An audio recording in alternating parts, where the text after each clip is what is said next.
Welcome back to the Interstice podcast. It's been a long hiatus, hasn't it?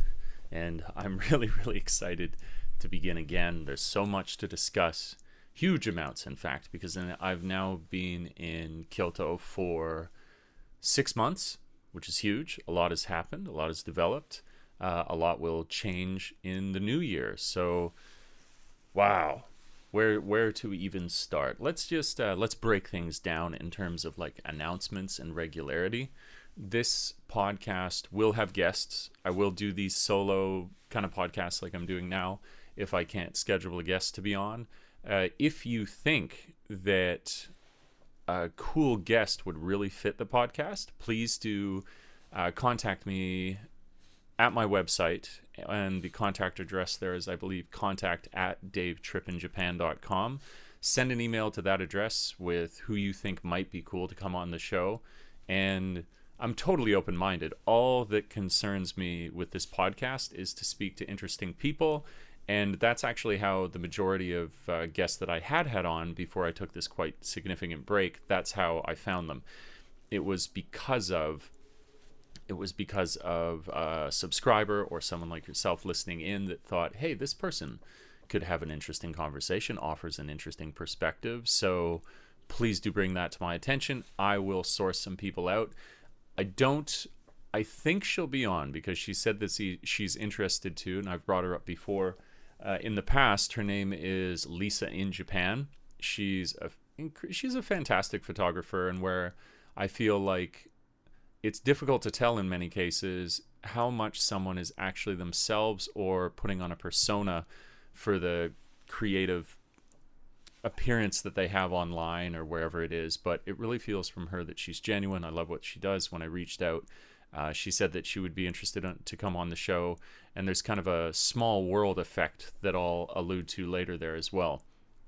But that's it. It's that if you want to get a hold of me to have somebody on the show, contact@davetrippinjapan.com.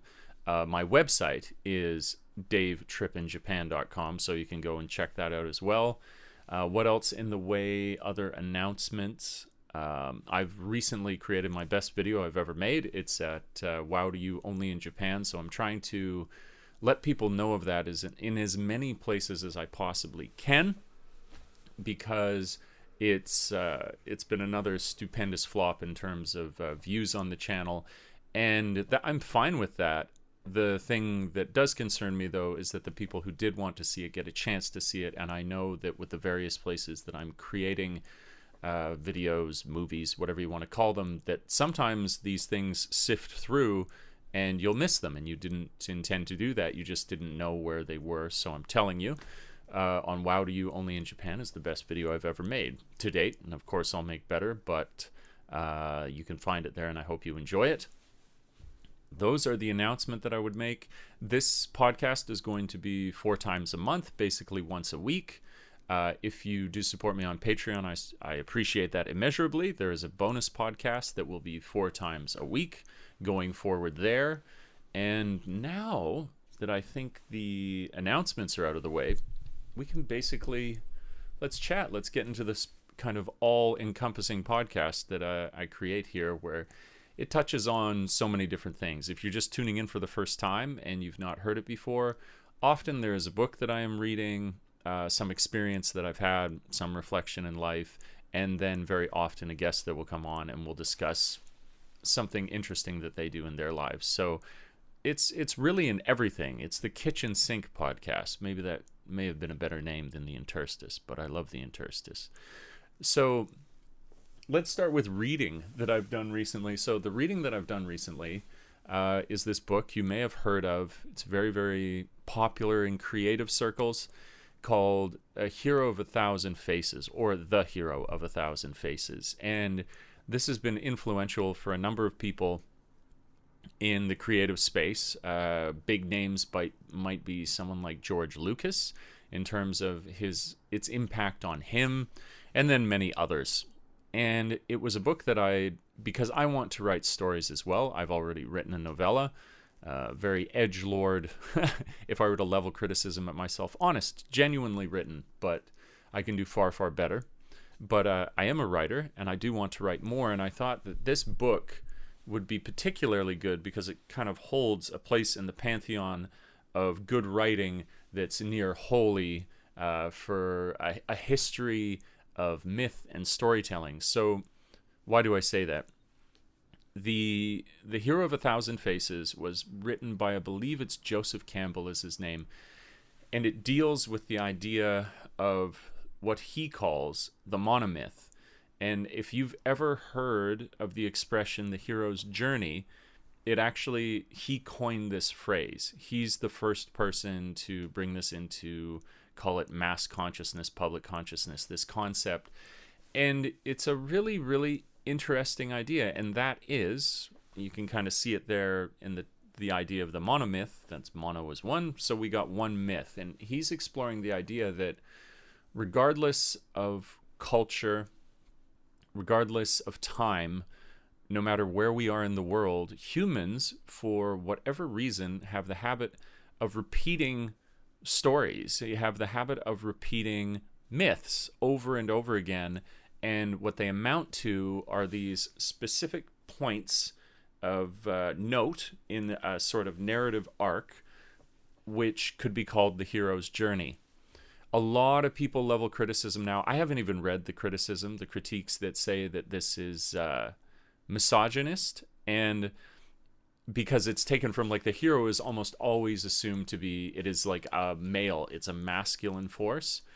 And I don't want to be an apologist for him, but I like to consider where biases might have entered into people's critique of him, where I don't always think necessarily, although he may have explicitly, but you can create your own interpretation of this, refine what may have been useful in what he had to say, is that often it's more like a representation of the masculine and a representation of the feminine that composes the hero's journey.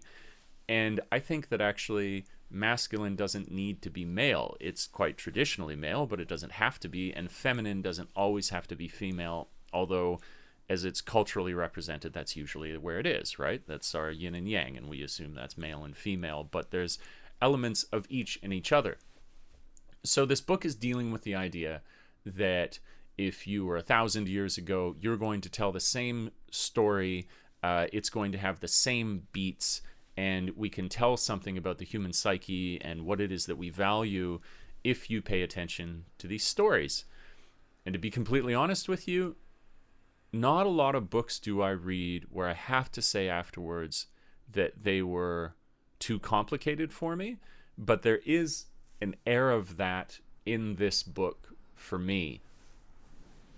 It's something I've read older books, say for example, I've read Frankenstein, I've read Dracula, and it's beautiful to me when I read those books, the kind of language that they use. It's really cool. It should not be overstated how fascinating it is to read an older language, or the use of language from an older period of time. To kind of hear that in your head is a really wonderful thing. I really enjoyed it in both Frankenstein and in Dracula.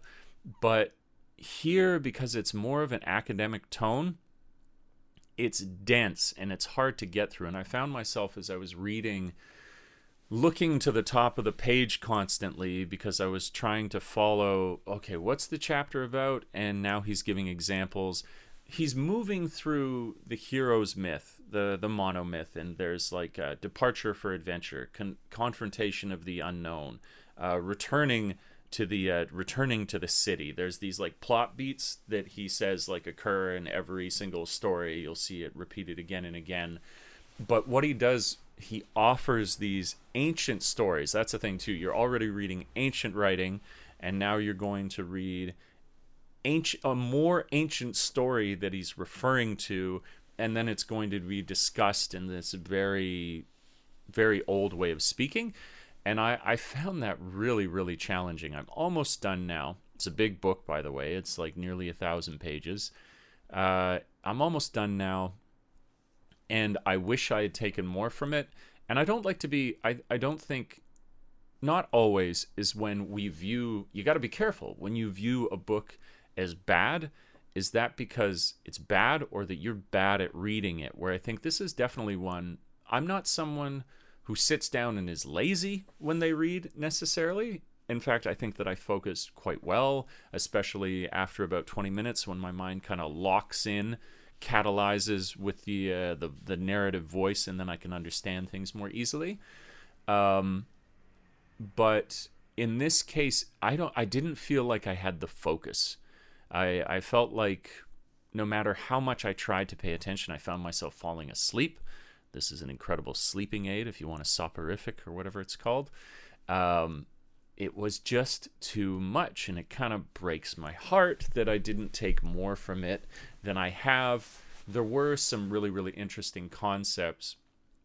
One part that I did appreciate from it is there's kind of one thing he acknowledges is that in all of these stories, what's shared is an awareness of the fact that, how to put this best, an awareness of the fact that good and evil, sort of, I guess it's dualism. It's this idea that one does not exist without the other, and in that sense, then one is necessary for the other. You know, you can think of the Bane voice saying, "I'm necessary evil," you know, that kind of thing. And I do like that concept. That's sort of a Taoist Eastern philosophy kind of way of seeing the world.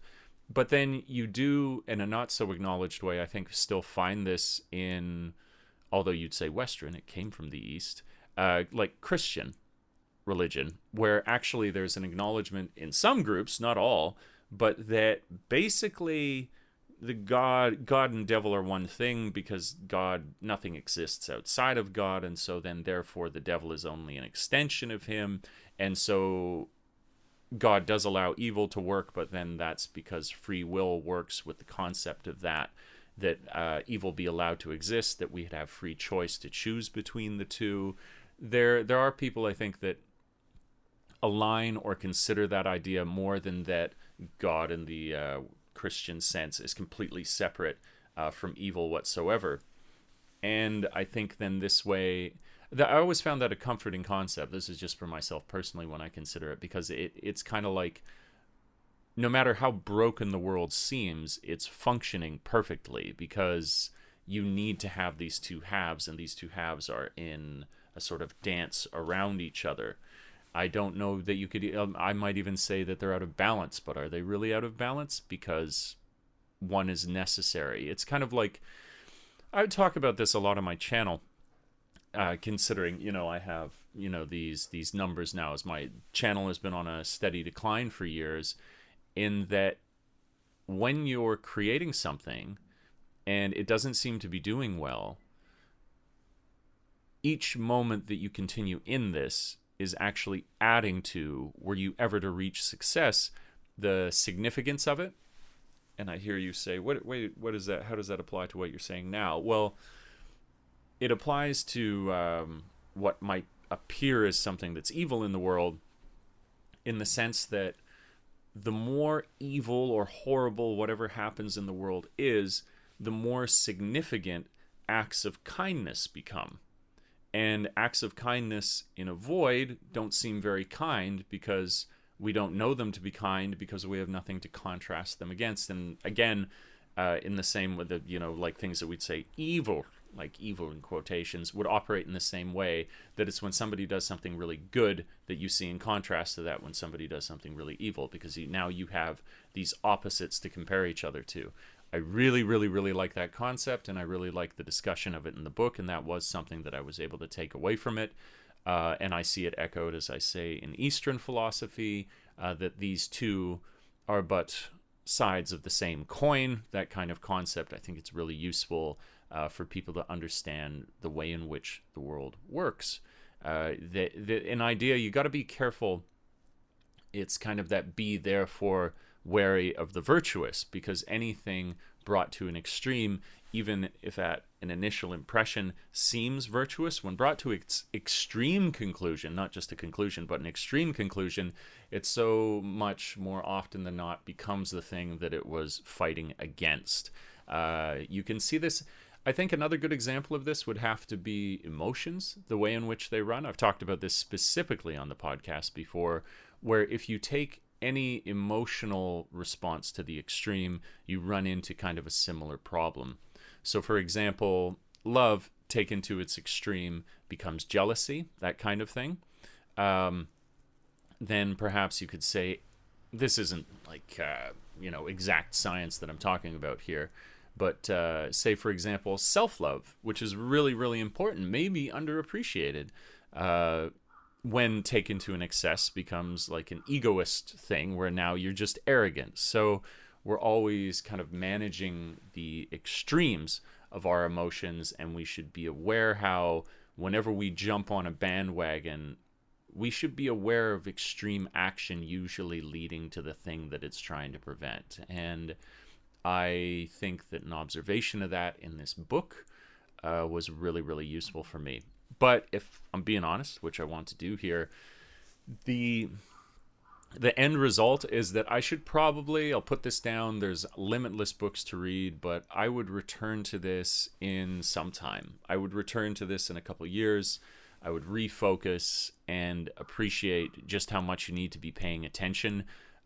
Because when he gives, as I say, it gives these examples of myths. So it's like, okay, we're discussing the part of the hero's journey, which is when he first leaves his safe, familiar realm. Like, for example, in Lord of the Rings, this would be being in the Shire and then finally leaving the Shire. That's like the departure from the known. And so you have that example right there. And then he's giving these examples that are now, he would be like, here's Lord of the Rings. So that's one example of the departure of the known. And then he gives a whole bunch. And sometimes it felt like, oh man, like where is one beginning and one ending? And where your language was already quite old before, now the language of these stories is even older. A lot of it is repetitious. No wonder it makes me fall asleep. But it's tough. Let me just tell you this. If you're interested and you're thinking of reading it because you thought that was a good idea for you to become a better storyteller, yeah, insightful. Definitely something that I would consider doing, but beware. It's far denser than I realized. I've read some dense books, and this was up there. Maybe when I consider how the densest books that I've read, this might be top 5, maybe even top 3 that I've read before. The top number 1, this shouldn't come as any shock. Now I'm just book dropping or whatever, but it was, I think his name is Daniel Dennett, and it was What is Consciousness? And it was fascinating, and it was humbling, because I have never read a book that I so felt afterwards that I'd been reassured of the fact that I know absolutely nothing, and there's far smarter people in the world than myself. But it's a great read. It's cool. So now, kind of to reward myself, I thought, what can I do after this? This is where will we go next? I thought it was historically relevant for the times we're living in now, that we have climate change doing some crazy stuff. We got Australia goes up in fire. Greece goes up in fire. A town that I used to drive through frequently when I still lived in Canada goes up in flames. It's like climate change, a bit of a problem. A little bit of a problem. And with 99% unanimous agreement in the scientific community that we're causing this, is, it's worrying. And so some guy that I really loved during the course of how this conversation has developed over the years is from some of the most beautiful cinematography that I've been ever bore witness to, which is the Planet Earth series. And there's like Planet Earth 2, but I can't get it in Japan. I would need a VPN, I guess, to get the American or whatever North American version that allows you to see it. So I'm talking, of course, about the distinguished gentleman who is David Attenborough. And this guy, what a legend. I mean, he has his whole life, so he's, I guess you would call him a preservationist or a conservationist. Maybe these are the words, but I certainly know that he's got to be at least a biologist. Like, the guy is incredible. A real inspiring person for me, and like the quintessential narrative voice through the decades for saving our planet from our own poor choices. And I saw one recently, this movie, I can't remember the name of it on Netflix, but it was a recent documentary that he'd done, which was dealing with, or it had this kind of foreboding. This was the darkest. Usually, I'm kind of jumping around as I explain this, but usually when I've seen him do videos, it's like very, very specifically that the tone never becomes too hopeless. It's always that the world is beautiful, and that kind of is an afterthought. He mentions, by the way, though, we're absolutely decimating it. Maybe we could do something about that. But never so dark. And then I watched this one recently, I say recently, but probably within the last year, that had to do with him explaining the sort of climate crisis that's going on, but then every so often it would show the percentage of forests existing on the planet and the number of humans. And at first you're like, oh, that's going down a little bit. That seems worrying. And then it proceeds to the point where near the end you're like, don't go down anymore, in reference to the trees. And you're looking at the human population, you're like, don't go up anymore. And it keeps going where you're like, oh, this... I've never so plainly seen our actions made manifest in a really obviously negative way. You could see the relation. Humans going up, forests going down. Forests are pretty helpful when it comes to absorbing CO2 or whatever, preventing greenhouse gases from running out of control on the planet. And there's one really, really iconic scene where, got to remember too, this guy, how sharp he is. This is why I want to read his book. I want to read his biography, essentially. That's where I'm going with this. He has this iconic scene where they're asking him, and he's always been so hopeful in every single movie that I see, where they say, what do you think of what's going on right now? And like, what do you think of the ultimate outcome? And the camera focuses on him, and he's in a sort of interview style setting. And he kind of pauses. And I can't remember exactly what he says. Maybe something to the effect of, I just don't know. But where the camera would then usually cut to the next scene, you would see the movie progress. It lingers on him there, and you see the weight of this nearly century-old guy who has spent his entire life trying to save humanity from itself, feeling the weight of his lack of success in conveying that message, where it's been nothing more than people nodding at him in significant meetings, where it's like, oh, of course, give David Attenborough a voice, and we got to listen to him because he's beloved by the world. But it's kind of this polite nodding. Well, in the back of these people's minds, I'm sure that the excess of corporations that exists will continue unabated unless we do something. And so, to me, I was like, this guy has been a part of some of the most beautiful cinematography in the world. You watch these Planet Earth movies, and they're staggering, gorgeous in scale, unbelievable, beautifully written, beautifully narrated by him, by a guy who cares so deeply for these ecosystems, for the animals that inhabit them. He's a good human being. And not only that, now he must be near 100 years old. And when you listen to him speak, he's so lucid and clear. There isn't a shred of neurodegenerative indications when I listen to this guy talk, and he's like 90.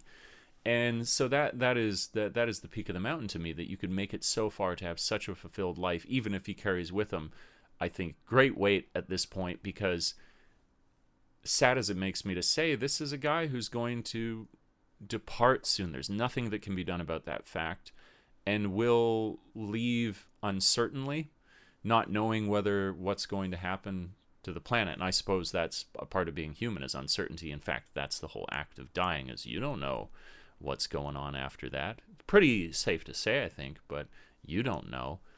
And I thought it would be cool to read that biography and have a greater connection to him before he passes on. So that's my thinking and reading. And then I've got a million other books. I've had some great recommendations. I always read by recommendation. That's another reason, if you want to contact me in my email and write me and say, hey, contact at davetrippinjapan.com. there's this incredible book that you should read. I do read by recommendation because I try and defy what I see as the levers of the universe, which is that if someone recommends you a book, you have in some way guaranteed that that person will never read that book, because think to yourself as you listen to me now, how many people actually read the recommendations that are suggested to them, where I try and smash that and I try and actually turn that on its head, and when people do suggest something to me, that I actually read it. There's our roundup to begin with. We'll call this the halfway point. I have to reset the camera, and I'll reset the audio, I suppose, as well. But then we'll continue into discussing this new place that I find myself in, Kyoto in general, the people here, the relationships that I've developed, and how grateful I am. Like life, to quote one of my favorite speeches in cinema, life can be a great adventure. And that's in reference to Charlie Chaplin, the dictator, someone whose biography I'd finished not too long ago, and is one of the most incredible human beings who ever lived on this earth. When you really get down into that guy's life, I'm stunned. It's like I talk about, there is quite literally, I would say, limitless inspiration that you can find around yourself if you would only look, if you would only read, and move beyond main algorithmic suggestions that surround us right now. All right, so let's tuck into the second half of this Like a Phoenix Reborn podcast. What is Garden Lab? That is the question that drives us in the second half of this podcast. Well, Garden Laugh? That's another thing. Garden Lab, to me, is heaven. To tell little anecdotes about where I am right now. So,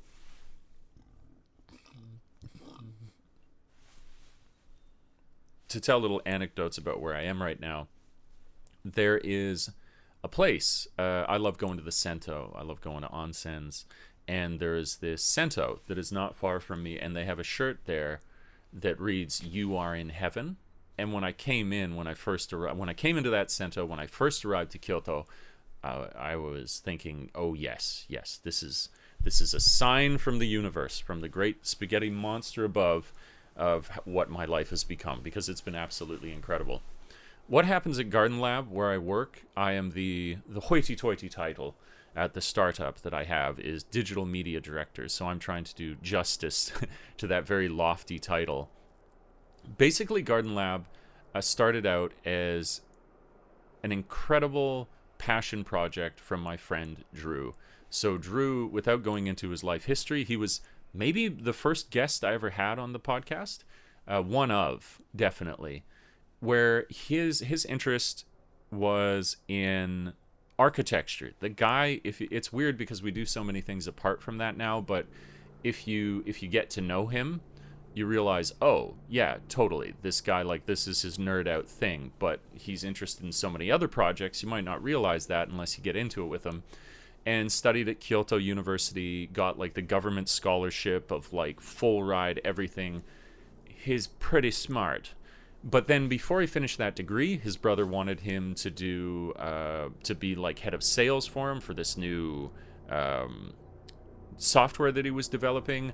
He landed massive clients in Japan. They eventually sold the company to Google. He then worked for Google for a little while as an account manager, managing the accounts of Nintendo. I'm beating a dead horse, but I'm very proud of my friend. He's done some incredible things. Managed the relationship between Google and Nintendo, managed the launch of Mario Kart 8, which was went on at the time to be the highest grossing sales of any video game in history. And finishing that, because of his love of architecture, wanted to work to preserve these beautiful traditional buildings that you find in Kyoto, which are the Kyo Machiya, which are essentially, Kyo is the Kyoto of it, and Machiya is like a townhouse, and they have all these very distinct characteristics in their architecture. A lot of them are incredible joinery. They're constructed from wood joints. There's like and it's this fitting of wood joints together, all sorts of crazy stuff. Shikabe, I think it's like, and it's earthen walls, and because of their designs, you can basically renovate them, or you have to take them down. But you're not allowed to take them down. You can't rebuild them again. So when they're gone, they're gone. You've heard me say this if you were to continue to listen to what it is that I create, you'll hear me say that phrase over and over again. And there's a real tension in Kyoto, I would say, because this is what people come here for. The beautiful scenery of Kyoto is that so much of it is this traditional architecture. But to be quite frank, the systems in place in Kyoto are not supportive of preserving these, and they're getting knocked out real fast. In fact, there's this iconic one that is on the way to that same Sento that I mentioned earlier, it was the most Ghibli-esque, beautiful, gorgeous building I'd ever seen, and it's going to be knocked down soon. So I'm like, oh, they're coming for all of these. So Drew, for Garden Lab, there's this courtyard of 4 different machiya that he worked to restore 2 of them. One of them is turned into, at its base, it is a co-working space by membership. If you're interested to do a little co-working, want to try that out, if you're in the Kyoto area, contact us, and you can come try it out. It's a beautiful place. It has this courtyard looking out onto this Japanese garden that we maintain. We're the what would you say, we're the garden managers. That's one of the roles that we have at Garden Lab. It's got this 100-year-old momiji tree. All of this is available on the website. I suppose I should put this in the description of, if you're watching on YouTube, this video, as opposed to Spotify or wherever else.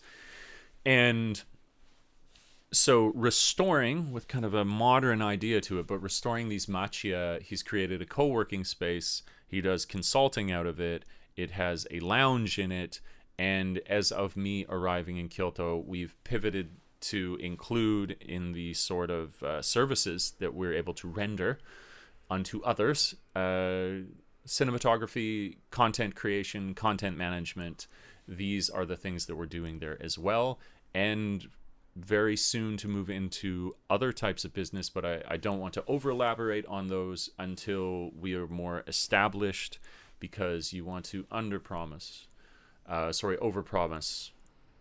Not, what is it? Let's find it. This is one of my most eloquent moments on the podcast. It's like underpromise, overdeliver. So you're like, I can only do this. I will do my best to do this, but then you really deliver. So like, let's get established, and then I'll discuss those other elements of the business. And the thought with Studio Garden Lab is that we're not just going to create content for people who are looking for promotion, but we want to create content for Garden Lab itself, because we want to represent artists, we want to tell their stories, we want to show off in a cinematic way so many of the places, now that I've lived here a little bit in Kyoto, that are utterly unappreciated. We have this one friend, Mihao, who is also our drone pilot, who is he's lived here about 8 years, explored the city thoroughly, and when we go places with him, I'm like, why is not more of this talked about in Kyoto? Why, like, they have these major places that you could go to. Of course, there's Fushimi Inari, the Philosopher's Path, Nanzenji, let's see what else, Kinkakuji, Ginkakuji, the list goes on, right? There's some there, but then there's been so many that he's introduced me to outside of that. And we would like to give exposure and raise awareness of this in the rest of the world, because kind of like our success, because we're orienting ourselves as a sort of preservationist mindset for these machiya as well, because we love the city, is that the more success that we can have in the sort of video realm, then the more success that we'll have in the preservational realm. All of these things dovetail together. So we want to bring cultural content to experiences from Kyoto that people might not be so familiar with, well as at the same time working with businesses that want to promote themselves and aren't so familiar in the digital medium. And that's Garden Lab. There's we have the lounge manager, best guy in the world. His name's Joe McMurphy, And you may have guessed it with a name like that. He is from Ireland, Dublin. Fantastic guy. I never drank cocktails before I came to Kyoto, and now I understand why people like them so much. Joe, you just tell him kind of roughly, like, I enjoy this, and then he'll make you something amazing, and he's always coming up with unique, different things. Have so much fun with him to create the names for the cocktails. Working with promoting the bar with him is a ton of fun, and we're going to get way more focused on that. Actually, as of Monday, we'll be coming together to be really starting to promote that more. Yeah, wonderful guy. There's Drew. That's the Shacho. He's head of it all. Drew's doing really amazing stuff in terms of working with Cardano. If you've ever heard of that blockchain, it's the first third generation blockchain for cryptocurrencies that deals with proof of stake as opposed to proof of work, and as a result of that is far more environmentally friendly when that's something that's very significant to people, and I understand that. And he's done great things here in Japan where they've had so many projects with Cardano that it hit a wall. Just like when Drew was managing relationships in Google and successfully carrying that weight, he's done some incredible things there, and that's the sort of like business consulting aspect that comes out of Garden Lab. I have nothing to do with that. I do insofar as I find the topic fascinating, but I'm not involved with it. I'm just cameras, that's where I want to be. Cameras, microphones, podcasts, books, this is my realm. This is my lane. Much as I would love to support the bar and stuff like that. But Garden Lab has been so incredible, and I was talking to Drew, like, one of the things that I enjoy most, and I've enjoyed most about the content that I'm creating with WoW to You only in Japan, which people may or may not be aware of, but I've been the host for them for the past year, along with the lovely Ellie. She's really great, and her videos keep getting better and better. What was I going to say about this? That, oh yes, the team element of it. So I've been going out, and now where it used to be this absolute one-man show, which is so often the nature of YouTube, I've had support when I'm going out, and it's a different world when you have somebody there to suggest more shots, when you have somebody there who's willing to be a drone pilot. It totally evolves what you're capable of doing. And at Garden Lab, where officially there are 3 of us that work there, there's myself, Joe, and Drew, there's not really a wall around feeling like a member or a participant in Garden Lab if you want to collaborate with us. So we have another friend, Alessandro, who is he's not quite, but nearly a freelance cinematographer here, does a ton of crazy stuff, also a drone pilot, also a videographer, helps us with things, and it may not be that he actually is a full-on employee, but works with us and helps us grow, and we are trying to help him grow. That just because you're not all under the same flag doesn't mean that you can't be connected in an incredibly significant way.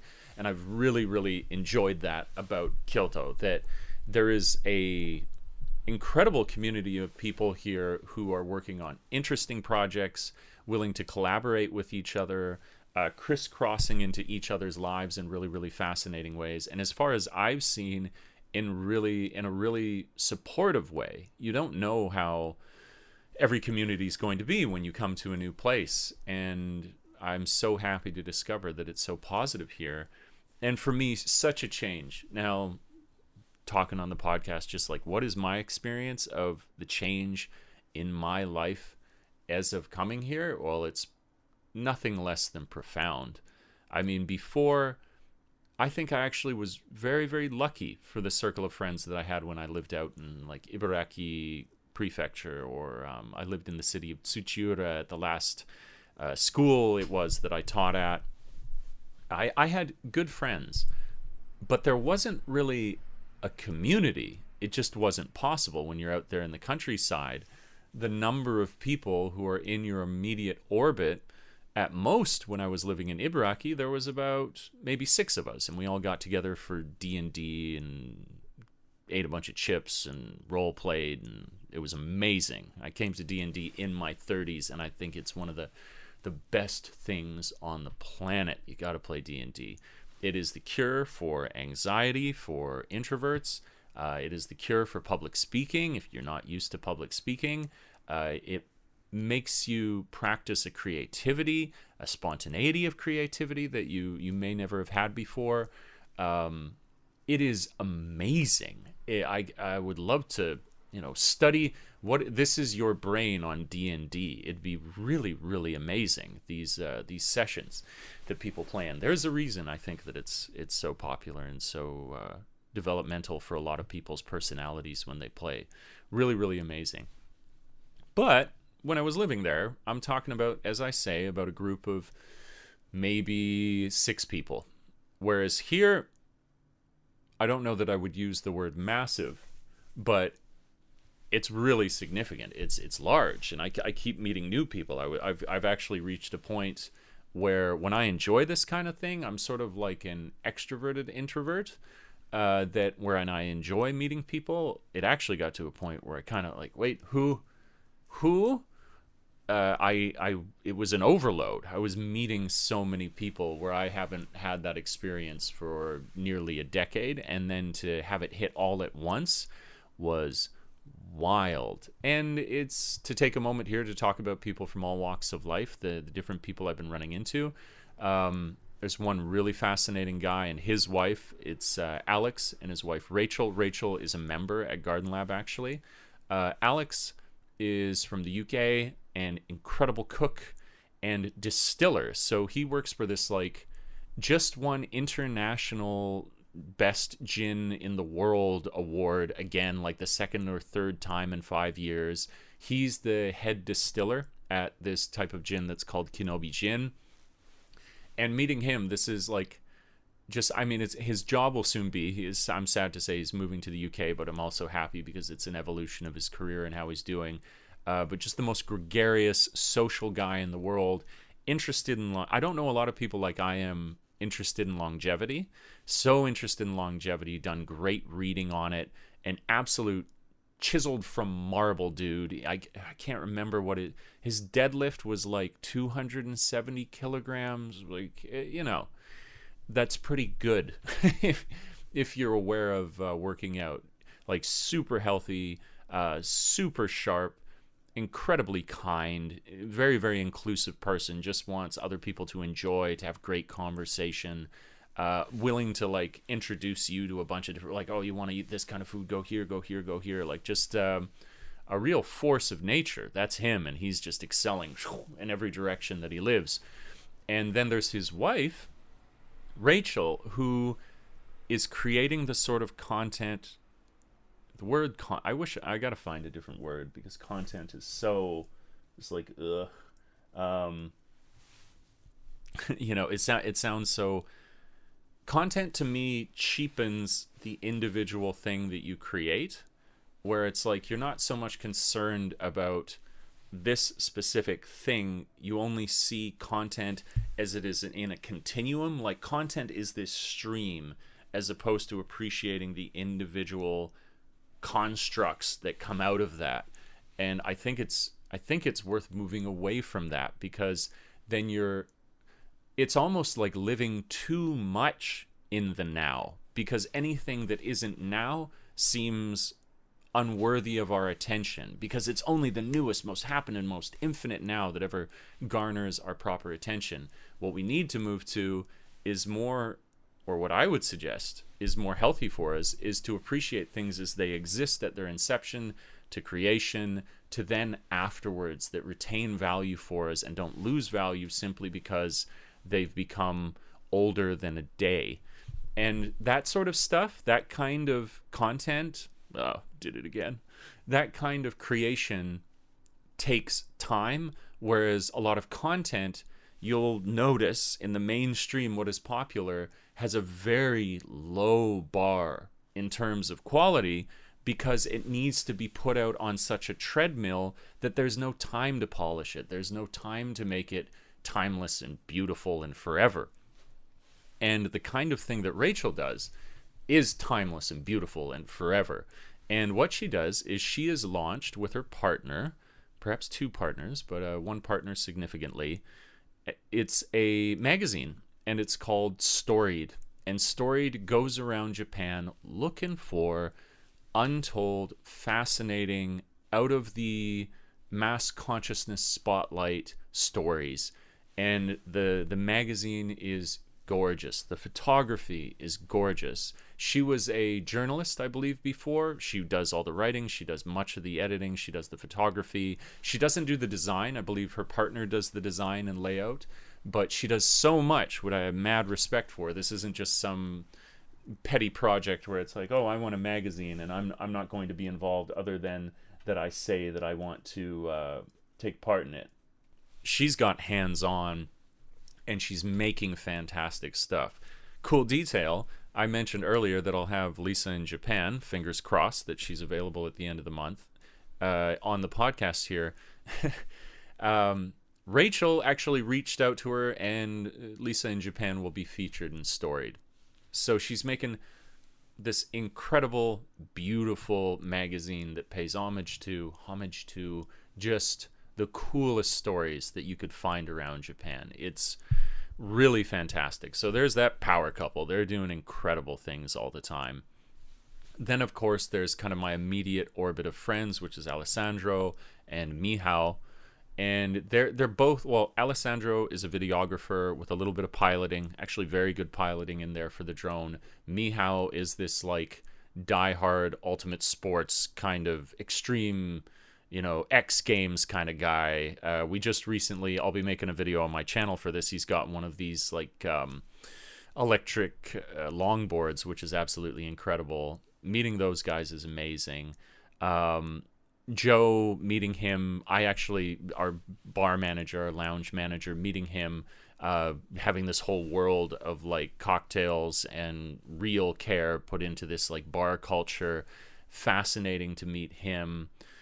Yi. So I've come here and I was interested to reach out to more models because I'd like to hone my skills as well as a photographer. Who does model shoots as well as whatever else it is that I shoot. And Yi was one of the people who got back to me. Pure passion, pure open-mindedness. She's on my Instagram.